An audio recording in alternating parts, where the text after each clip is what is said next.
지금부터 해서 드디어 애굽에 내린 10가지 재앙에 대한 말씀을 나누게 되겠습니다.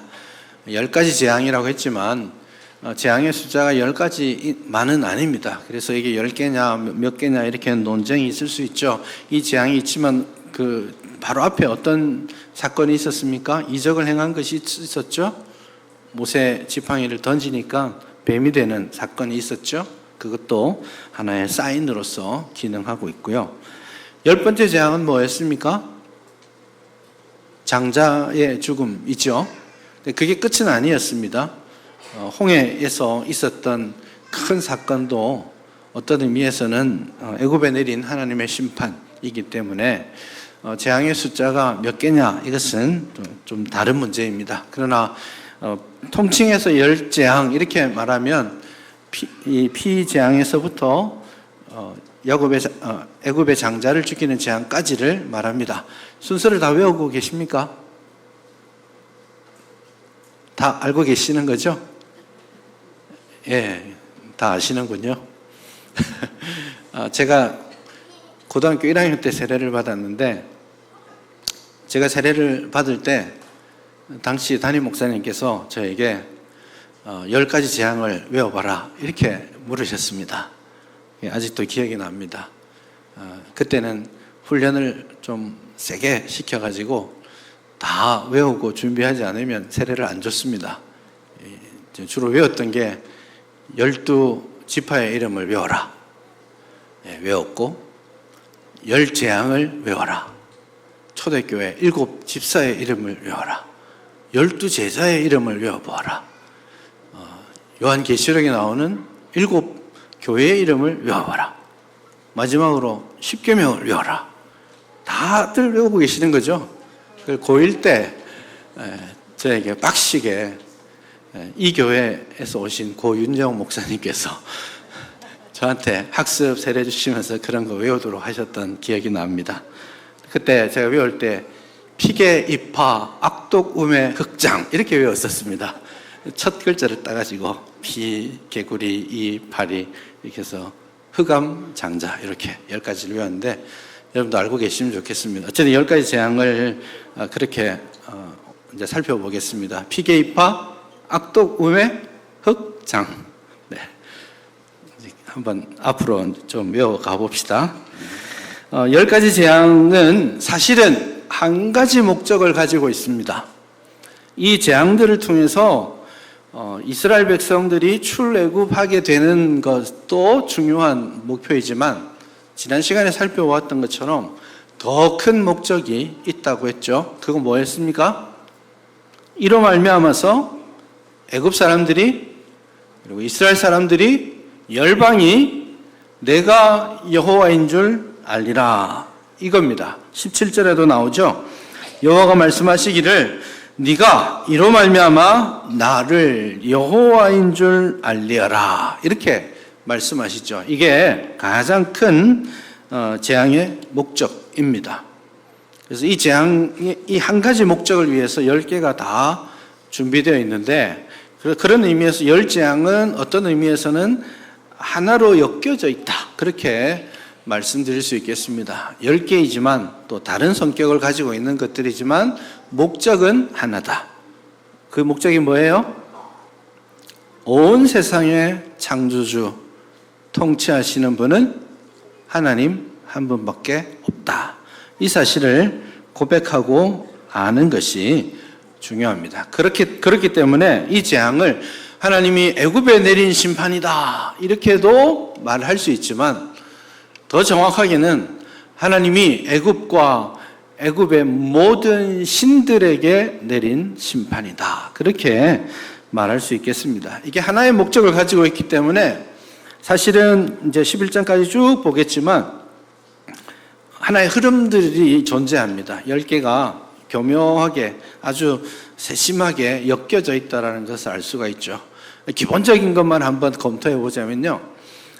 1, 2, 3 세 가지 재앙, 4, 5, 6 세 가지 재앙, 7, 8, 9 세 가지 재앙 이렇게 나뉘어져 있습니다. 그 세 가지가 같은 패턴으로 움직여지죠. 오늘 본문이 첫 번째 재앙인데요. 첫 번째 재앙은 항상 아침에 일어납니다. 본문 15절을 보시면 아침에 너는 바로에게 가라. 그 앞에 서라. 그렇게 말씀하시죠. 두 번째 재앙은 그냥 너는 바로에게 가라. 이렇게만 말하고요. 세 번째 재앙은 경고 없이 일어납니다. 그러면 이제 패턴을 따르면 네 번째 재앙은 하루 중에 언제 일어날까요? 아침에 일어납니다. 그래서 8장 20절에 보시면 여호와께서 모세에게 말씀하시기를 아침에 일찍 일어나 그 다음에 바로 앞에 서라. 그렇게 말씀하시죠. 근데 다섯 번째 재앙은 9장 1절에 보면 그냥 바로에게 가라. 그럼 여섯 번째 재앙은 경고가 있나요? 없나요? 없습니다. 369는 경고 없이 들어갑니다.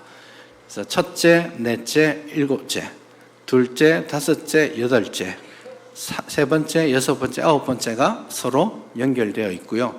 마지막 클라이막스로서 열 번째 재앙이 존재합니다. 이런 흐름을 가지고 있다고요. 또 다른 흐름도 있습니다. 예를 들면 재앙의 정도가 점점 강화됩니다. 오늘 보는 물을 피로 바꾸는 이 재앙은 되게 짜증나고 힘든 상황이긴 하지만 누가 죽고 다치고 이런 일은 없어요. 애국 사람들이 죽거나 이런 일은 일어나지 않죠. 그냥 일종의 경고입니다. 근데 그 다음 재앙은 몸에 귀찮고 불편해지고 그 다음 재앙은 뭔가를 잃기 시작하고 결국에는 하늘에서 우박이 떨어지고 장자가 죽게 되는, 그리고 애굽의 모든 병사들이 죽게 되는, 갈수록 더 심해지는, 처음 경고 때 말을 잘 들어야 되는데 잘 안 들으니까 점점 재앙의 정도가 심해져 가는 그런 패턴도 있습니다. 또 다른 흐름은 재앙이 아래에서부터 위로 가고 있습니다. 첫 번째 재앙은 나일 강물과 관련되죠. 두 번째 재앙은 개구리 재앙은 나일 강에서 개구리가 펄짝펄짝 뛰어서 땅으로 올라오죠. 이는 사람의 몸에 막 붙어 있죠. 점점 바닥에서 물에서 땅바닥으로, 땅바닥에서 지면 위로, 그리고 이가 있고 파리가 날아다니고 악질과 독종이 사람과 짐승의 몸에 달라붙기 시작하고, 그거 지나니까 어떻게 돼요? 하늘에서 우박이 떨어지고 메뚜기가 온 하늘을 가득 덮고요. 그거 지나니까 어떻게 되죠? 태양이 빛을 잃습니다. 그러니까 이 재앙은 물에서 땅으로, 땅에서 공기 중으로, 공기 중에서 하늘로, 하늘에서 우주에까지 이르는 재앙입니다. 그렇게 함으로써 하나님께서는 당신이 창조하신 모든 만물의 주인이시다, 주권을 가지고 계시고 실질적으로 통치하고 계신다라는 사실을 우리에게 알려줍니다. 기본적인 사실들은 이 정도 하고, 오늘 나일 강물을 피로 바꾸는 이 사건에 대해서 한번 생각해 보고, 이 사건 속에 나타나는 하나님은 어떤 분이신지를 우리가 살펴보기를 원합니다. 왜 나일강을 피로 바꾸셨을까? 이런 질문도 해볼 수 있겠습니다. 왜냐하면 나일강이 너무너무 중요한 강이에요. 여러분, 이쯤에서 제가 상식에 해당되는 질문을 하나 드려보겠습니다. 세상에서 제일 긴 강의 이름은 무엇일까요? 네? 예? 어린 아이들이 나이가라니, 나일강이라고 한 거죠? 네. 세상에서 제일 긴 강의 이름은 나일강입니다. 길이가 얼마나 되냐면 6,700km가 넘어요. 사실 강의 길이를 얼마다 정하는 게 쉽지 않습니다. 근원지로부터 어디까지 가는지 하는 게 사실은 쉽지 않은데, 여러 지류들을 빼더라도 나일강의 총 길이는 6,700km. 서울 부산은 430km. 그러니 나일강을 차로 시작부터 끝까지 가려면 서울, 부산을 10번은 왔다 갔다 해야 됩니다. 그래도 나일강에 미치지 못하죠. 나일강이 제일 깁니다. 그 다음 긴 강이 아마존 강이죠. 아마존 강이 물의 양은 많지만 강의 길이는 나일강이 제일 길어요.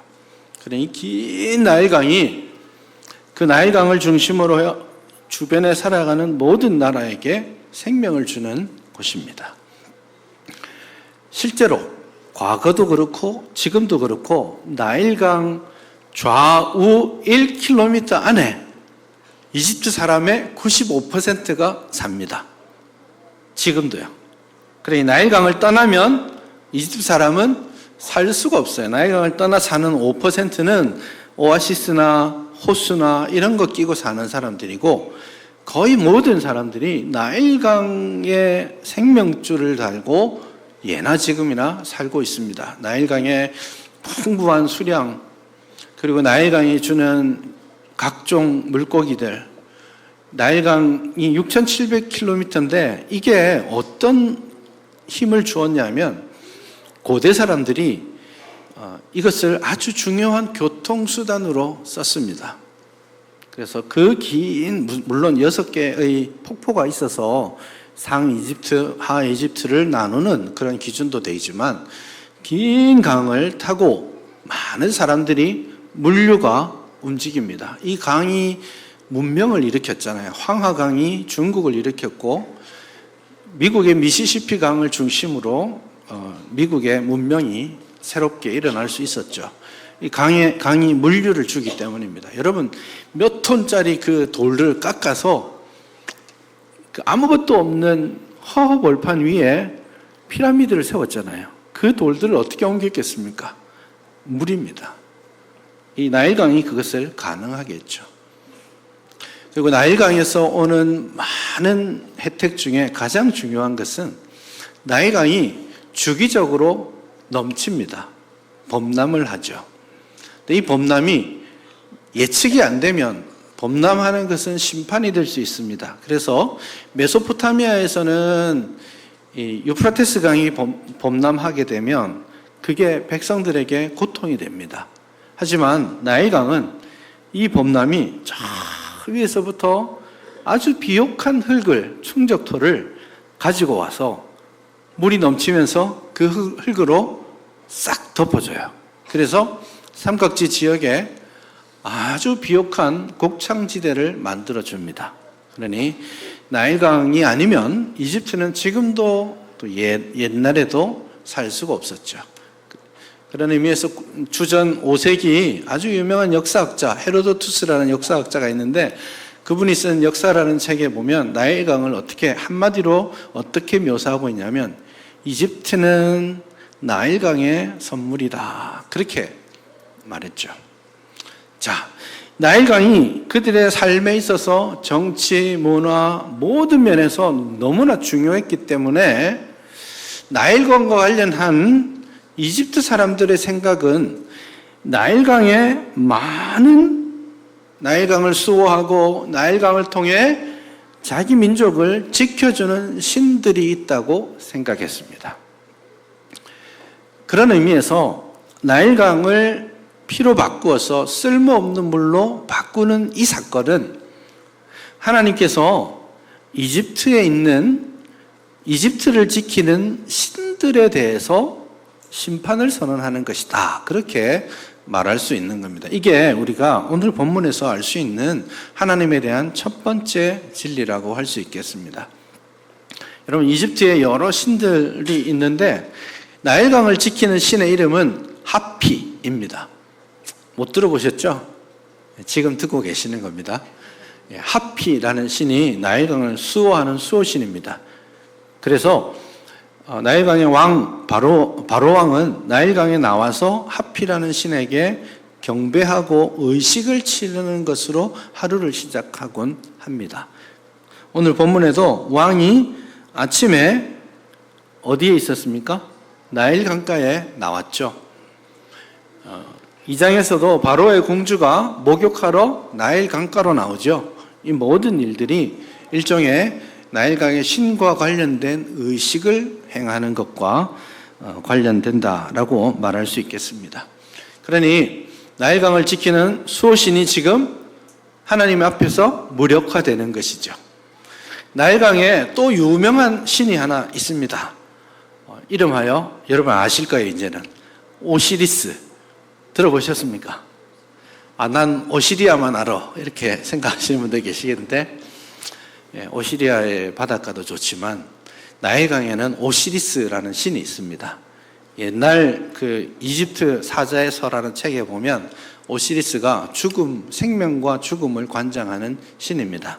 우리나라 옛날 속담으로 치면 염라대왕 같은 존재라고 할 수 있겠죠. 사람이 죽으면 오시리스 앞으로 갑니다. 그 오시리스가 저울을 가지고 있어요. 저울을 가지고 신의 그 깃털 하나와 죽은 사람의 심장을 같이 달아봅니다. 뭐가 무거울까요?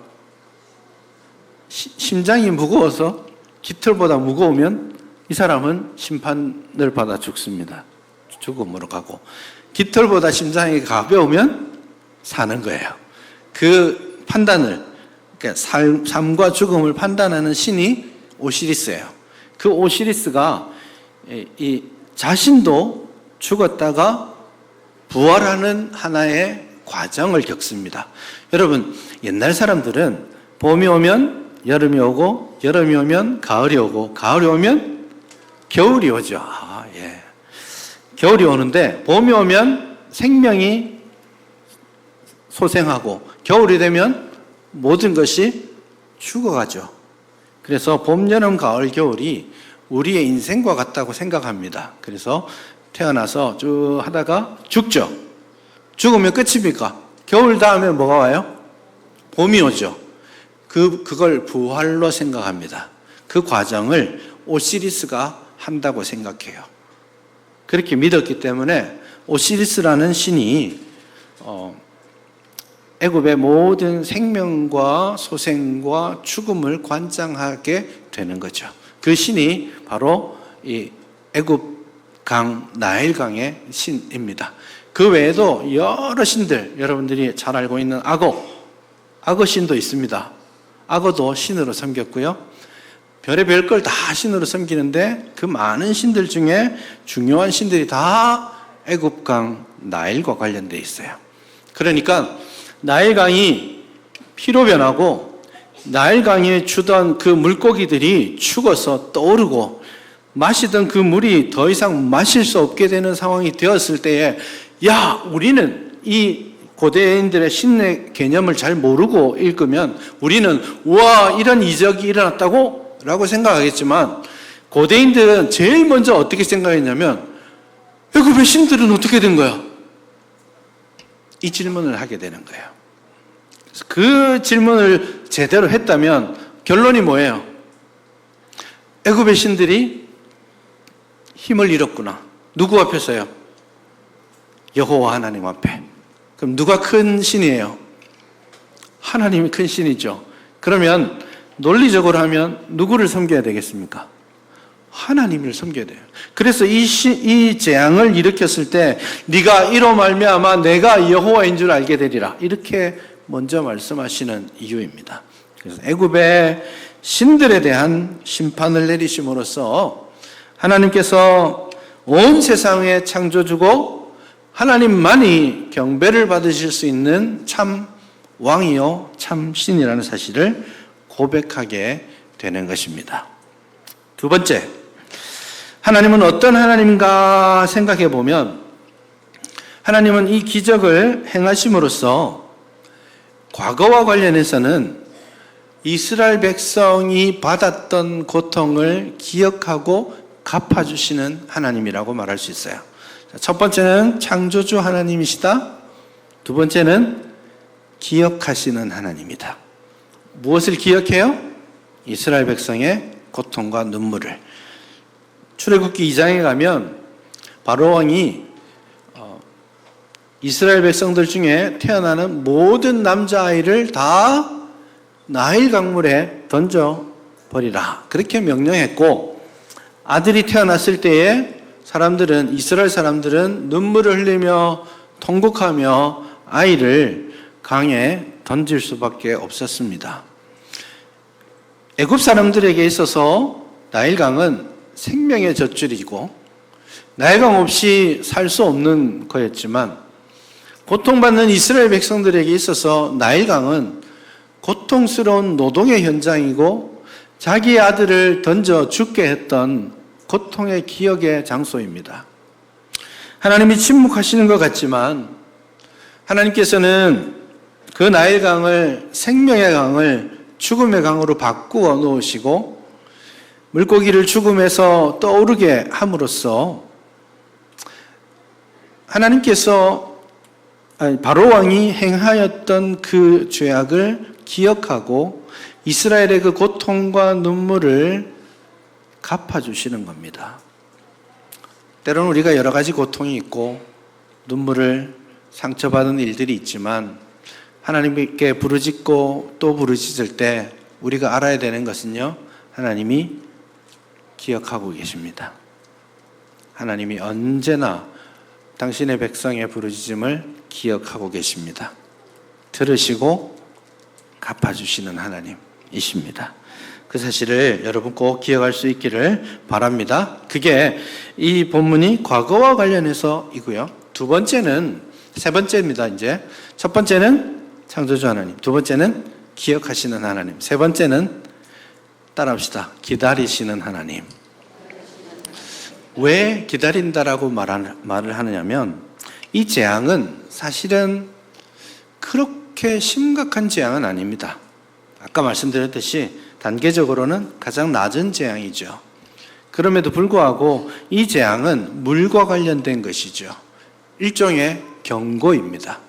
이 재앙 때문에 죽은 사람은 아무도 없어요.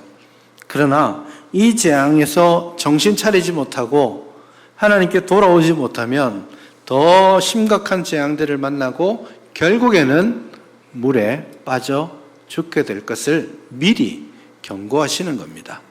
여러분, 애굽에 행하신 하나님의 마지막 재앙이 뭡니까?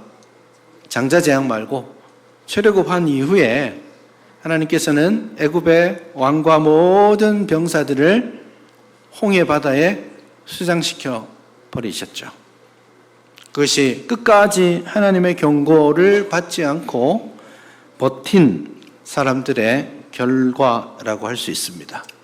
그런 의미에서 하나님께서는 10가지 재앙을 내리신 것은 하나님께서 그 과정까지 가기를 원치 아니하시고 기다리고 계신다라는 뜻입니다. 경고의 의미가 있습니다. 지금은 경고야. 이거 듣지 않으면 더 위험해질 거야. 경고하신다는 말은 10번에 걸쳐서 재앙을 내리신다는 말은 하나님의 철저한 심판을 말하는 것 같지만 사실은 하나님의 오래 참고 기다리심을 의미합니다. 우리는 어떤 일이 있을 때 그 어떤 일이 앞으로 다가올 뭔가를 나타낸다라고 깨닫는 순간들이 있습니다. 아침에 눈을 떴는데 무릎이 괜시리 시리면 하늘을 봅니다. 하늘을 보니 웬걸 날씨가 찌뿌둥하죠. 그러면 출근할 때 무슨 생각하십니까? 우산 가져가야 되겠네. 여보 우산 챙겨가요. 뭐 이렇게 말을 할 겁니다. 그게 날씨를 보면서 분위기를 보면서 되어질 일을 아는 겁니다. 예수님께서 마태복음 16장에서 이 말씀을 하시는 거예요. 바리새인들이 끝까지 당신 우리에게 더 큰 표적을 보여주시오. 이렇게 바리새인들이 예수님께 요청했을 때 예수님께서 너네들이 아침에 일어나서 하늘을 보고 날씨를 판단하는 하늘의 그 징조를 판단하는데 어떻게 하여서 너희들은 시대의 표적은 깨닫지 못하느냐. 하나님께서는 언제나 그 시대 사람들의 장래의 일들을 두고 우리에게 말씀하고 깨닫도록 하십니다. 그것은 어떤 의미에서는 기다리심이에요. 열장이 뭐 필요가 있습니까? 하나님이신데 한 번에 끝장내면 안 됩니까? 뭐 10번이나 할 거 뭐 있어요? 한 번만에 다 끝장내고 불러내시면 될 텐데 그렇지 않다고요.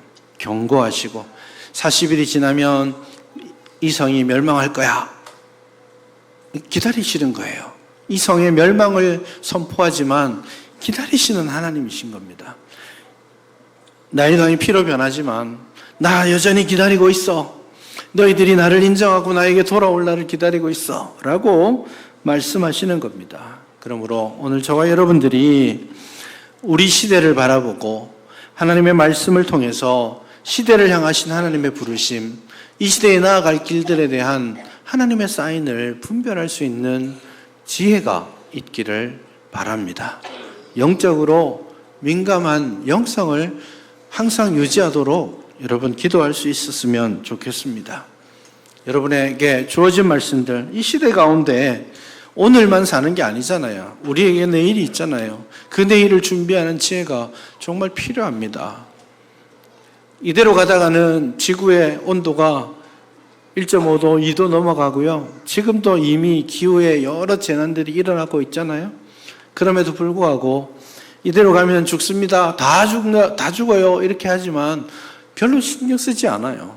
국가적으로 그 일에 대해서 이 표적들을 보고 준비하는 지혜로운 지도자들이 없습니다. 그게 안타까운 일이죠. 시대의 표적을 볼 수 있어야 됩니다. 주님의 교회를 향하신 하나님의 부르심이 있어요. 하나님의 말씀을 통해서 우리를 지도해 주시고 이끌어 가실 때 그 부르심이 뭔지, 그 하나님의 이 일들을 통한 하나님의 계획과 뜻이 무엇인지 그런 것들을 좀 분별해낼 수 있기를 바랍니다. 하나님은 우리에게 경고하십니다. 이사야 말씀을 보니까 하나님께서 뒤에 서서 좌로 가거라, 우로 가거라, 멈춰라 이렇게 말씀하시는데 이스라엘 백성들은 막 자기 마음대로 갑니다. 왜요? 하나님의 경고의 말씀을 듣지 않으니까. 들을 영성이 없으니까요. 좌로 가거라, 기다려 서라 이렇게 하는데 하나님 저는 말 타고 달려갈 거예요 막 이렇게 하고 있거든요. 그게 망하는 길인 거죠. 그래서 한 걸음 한 걸음 하나님의 말씀이 우리를 깨우쳐 주십시오.